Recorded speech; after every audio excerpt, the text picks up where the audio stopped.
कहानी उन आम घरों की है जहां खाने वाले तो कई, लेकिन कमाने वाला एक मर्द ही होता है। बावजूद इसके उससे उम्मीदें कम नहीं होती। देखिए जी, सामने वाले वर्मा जी कैसी अच्छी तरह से सफाई करते हैं छुट्टी वाले दिन अपने घर की, और एक आप हैं। अरे यार, उनके पास कार है, ऑफिस पास में है और हफ्ते में 2 दिन की छुट्टी होती है, तो फर्क तो पड़ता है ना। मेरी तो शादी ही गलत हो गई।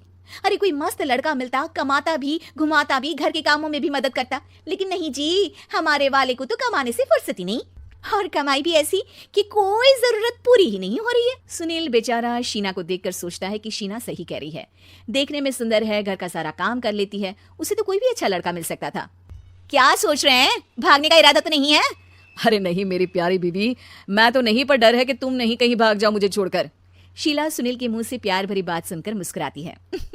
आप भी ना। सुनील एक दिन ऑफिस से घर आता है कि तभी शीना कहती है, सुनिए जी, वो मेरी सहेली आई थी, सारा दिन वो लोग यहीं थे, अब जा रही थी तो मैंने कहा नहीं नहीं, मेरे पति छोड़ आएंगे ना तुम्हें, तो रोक लिया मैंने। सुनील थोड़ी देर कुछ सोचता है, फिर कहता है, ठीक है, मैं कपड़े चेंज करके आता हूँ। अरे तेरे पति को तो लग रहा है कि अच्छा नहीं लगा। अरे नहीं नहीं, ऐसी कोई बात नहीं है, रुको मैं अभी उन्हें घर के कपड़े देकर आती हूँ। शीना अंदर जाती है जहां सुनील पलंग पर लेटा होता है। अरे क्या मजाक है, वो कह रही है कि आपने मुंह बना लिया। सही तो कह रही है, सुबह से अब ऑफिस से लौटा हूँ, एक कप चाय का तो पूछा नहीं। 20 किलोमीटर जाओ और आओ, और फिर कल उसी टाइम पर ऑफिस। अरे यार, मुझे गाड़ी चलानी आती ना तो बोलती भी नहीं आपको, और कौन सा रिक्शा खींच कर जाना है आपको। सुनील अब क्या बोलता। रात देर से आता है और सो जाता है। अगले दिन शरीर दर्द हो रहा है। अरे तो मत जाओ ना ऑफिस, चलते हैं ना मार्केट घूमने, फिर पिक्चर देखेंगे और रात में खाना खाकर घर वापस। सुनील जब सारे दिन की थकान वाला शेड्यूल सुनता है तो वो सीधे सीधे ऑफिस के लिए तैयार हो जाता है।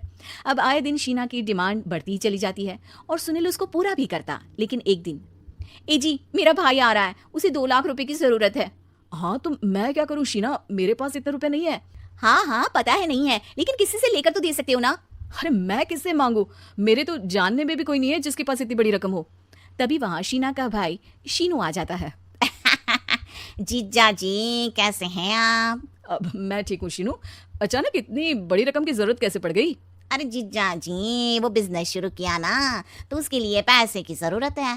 काफी हो चुका है, थोड़ा पैसा बचता है तो मैंने सोचा आपसे ले लूं।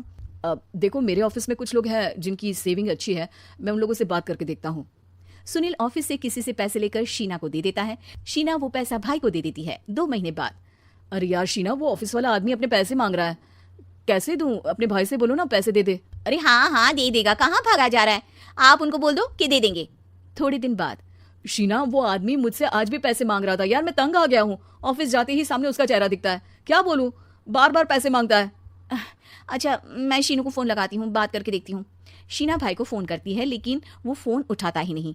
लगता है भाई कहीं ऐसी जगह है जहाँ नेटवर्क की समस्या होगी। सुनील अगले दिन दोपहर को ही घर आ जाता है। उसका चेहरा उतरा और परेशान सा होता है। वो रोने लगता है। अरे क्या हुआ जी, आप इतना परेशान क्यों हैं? सब ठीक तो है ना? अरे नहीं शीना, कुछ ठीक नहीं है, मैं ठीक नहीं हूँ। तुम्हारे भाई के लिए मैंने जो पैसे लिए थे, उस आदमी ने आज भरे ऑफिस में सबके सामने मेरी बेइज्जती कर दी। सबके सामने आज मैं कर्जदार बनकर खड़ा था। मैंने हर वो प्रयास किया घर चलाने के लिए जो मैं कर सकता था, लेकिन अब नहीं होगा। वो फिर रोने लगता है। अरे आप तो औरतों की तरह रो रहे हैं, मर्द हैं आप। क्यों, आदमी के सीने में दिल नहीं होता, या फिर वो इंसान नहीं मशीन होता है? अरे मैं थक चुका हूँ शीना, तुम समझती क्यों नहीं? मैं भी शारीरिक और मानसिक रूप से थकता हूँ, मैं भी आराम करना चाहता हूँ, सुकून चाहता हूँ। मैं अब कुछ नहीं कर सकता। कुछ नहीं। वो बैठ जाता है। शीना पति को हैरान परेशान देखकर चुप हो जाती है। अगले दिन, सुनिए ये लीजिए 2 लाख रुपये, उस आदमी को दे दीजिए और बोल दीजिए कि आज के बाद किसी को पैसे के लिए बेइज्जत ना करे। सुनील पैसे देखकर राहत की सांस लेता है।